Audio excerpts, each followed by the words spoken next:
بسم اللہ الرحمن الرحیم۔ السلام علیکم ورحمۃ اللہ وبرکاتہ۔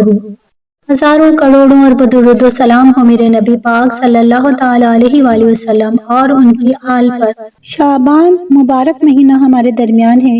نبی پاک صلی اللہ تعالیٰ علیہ وآلہ وسلم فرماتے ہیں کہ شعبان میرا مہینہ ہے اور رمضان اللہ کا مہینہ ہے۔ حضرت بی بی عائشہ رضی اللہ تعالیٰ عنہ فرماتی ہیں کہ نبی پاک صلی اللہ تعالیٰ علیہ وآلہ وسلم کا پسندیدہ مہینہ شعبان کا ہے۔ آپ صلی اللہ تعالیٰ علیہ وآلہ وسلم اس مہینے میں روزے زیادہ رکھتے تھے اور رکھتے رکھتے رمضان سے ملا دیتے تھے۔ سیدنا اسامہ بن زید رضی اللہ تعالیٰ عنہ فرماتے ہیں کہ حضور میں آپ کو دیکھتا ہوں کہ آپ باقی مہینوں سے زیادہ شعبان میں روزے کی کثرت فرماتے ہیں۔ آپ نے فرمایا یہ وہ مہینہ ہے جو رجب اور رمضان کے درمیان کا مہینہ ہے، لوگ اس سے غفلت میں ہیں۔ یہ وہ مہینہ ہے جس میں اللہ کی بارگاہ میں لوگوں کے اعمال پیش کیے جاتے ہیں اور میں چاہتا ہوں کہ جب میرے اعمال اللہ کی بارگاہ میں پیش ہوں اس وقت میں روزے سے ہوں۔ 15 شعبان کو اللہ تعالیٰ آسمان دنیا پر تجلی فرماتا ہے اور کہتا ہے کہ ہے کوئی مانگنے والا جس کی مراد پوری کی جائے، کوئی مغفرت کا طلبگار ہے اس کی مغفرت کی جائے، کوئی توبہ کرنے والا ہے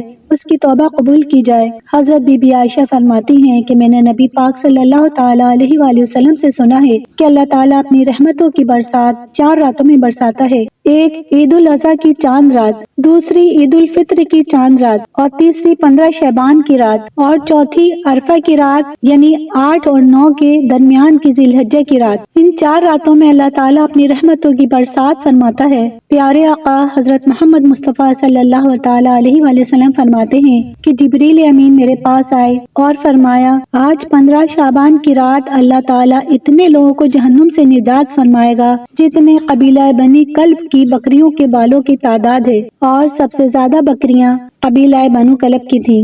مگر اس رات میں بھی شرک کرنے والے کی بھی بخشش نہیں ہوگی، ماں باپ کا نافرمان ہے اس کی بھی بخشش نہیں ہوگی، اور شرابی کی بھی بخشش نہیں ہوگی۔ رمضان کے مہینے کے بعد اگر کسی مہینے کو سب سے مقدس اور فضیلت تسلیم کی گئی ہے تو وہ ماہ شعبان ہے۔ اس بابرکت مہینے کی نصف رات کو ایک عظیم مقام حاصل ہے جس رات تقدیر کے بڑے بڑے فیصلے کیے جاتے ہیں اور تمام مخلوقات کے معاملات، عمر، رزق اور موت و حیات تجویز کی جاتی ہے۔ اللہ رب العزت کے دربار میں 4 ایسے مقرب ترین فرشتے ہیں جنہیں عظیم کاموں کے لیے مقرر کیا گیا ہے۔ حضرت جبریل علیہ السلام جن کا کام اللہ کی کتابیں اور پیغام پیغمبروں کے پاس لانا تھا، حضرت میکائیل علیہ السلام جو بارش، موسم اور مخلوقات کی روزی وغیرہ کے کاموں پر مقرر ہیں، حضرت اسرافیل علیہ السلام جو قیامت کے دن سور پھونکیں گے، اور ملک الموت یعنی اسرائیل علیہ السلام جو مخلوقات کی جان نکالنے پر مقرر ہے۔ لہٰذا احادیث میں سرکار دو عالم حضرت محمد مصطفیٰ صلی اللہ تعالیٰ علیہ وآلہ وسلم نے ارشاد فرمایا آئندہ سال میں جتنے بھی پیدا ہونے والے ہوتے ہیں وہ سب اس شب میں لکھ دیے جاتے ہیں، اور جتنے لوگ آئندہ سال مرنے والے ہوتے ہیں وہ بھی اس رات میں لکھ دیے جاتے ہیں، اور اس رات میں لوگوں کے سال بھر کے اعمال اٹھائے جاتے ہیں اور اس میں لوگوں کا مقررہ رزق اتارا جاتا ہے۔ روایتوں میں ہے کہ شعبان کی 15ویں رات میں اللہ ملک الموت کو ایک فہرست دے کر حکم فرماتا ہے کہ جن جن لوگوں کے نام اس میں لکھے ہیں ان کی روحوں کو آئندہ سال مقررہ وقتوں پر قبض کرنا۔ تو اس شب میں لوگوں کے حالات یہ ہوتے ہیں کہ کوئی باغوں میں درخت لگانے کی فکر میں ہوتا ہے، کوئی شادی کی تیاریوں میں مصروف ہوتا ہے، اور کوئی گھر بنانے میں مصروف ہوتا ہے۔ حضرت غوث الاعظم پیران پیر دستگیر رحمۃ اللہ علیہ فرماتے ہیں کہ کچھ کفن دھل کر تیار ہو جاتے ہیں لیکن وہ بازاروں میں گھوم رہے ہوتے ہیں، اور کچھ گھر بن کر تیار ہوتے ہیں لیکن ان میں رہنے والوں کا آخری وقت آ گیا ہوتا ہے۔ ان لوگوں کے نام مردوں کی فہرست میں لکھے جا چکے ہوتے ہیں۔ ایک شعبان سے دوسرے شعبان تک لوگوں کی زندگی منقطع کرنے کا وقت اس رات میں لکھا جاتا ہے، یہاں تک کہ انسان شادی کرتا ہے اور اس کے بچے بھی ہوتے ہیں حالانکہ اس کا نام مردوں کی فہرست میں شامل ہوتا ہے۔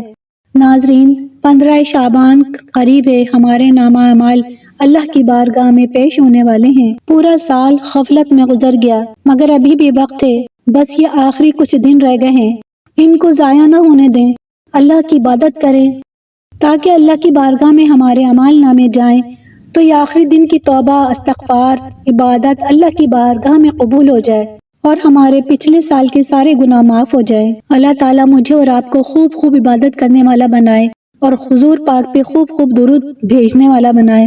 اللہ تعالیٰ ہماری اور آپ کی مغفرت فرمائے اور راتوں کو اٹھ کر عبادت کرنے والا بنائے اور رسول پاک حضرت محمد مصطفیٰ صلی اللہ علیہ وآلہ وسلم پر خوب درود و پاک بھیجنے کی توفیق عطا فرمائے، آمین۔ زندگی رہی تو انشاءاللہ ایک اور ویڈیو لے کر حاضر ہوں گے۔ دعاؤں میں یاد رکھیے گا، اپنا خیال رکھیے گا۔ اللہ حافظ۔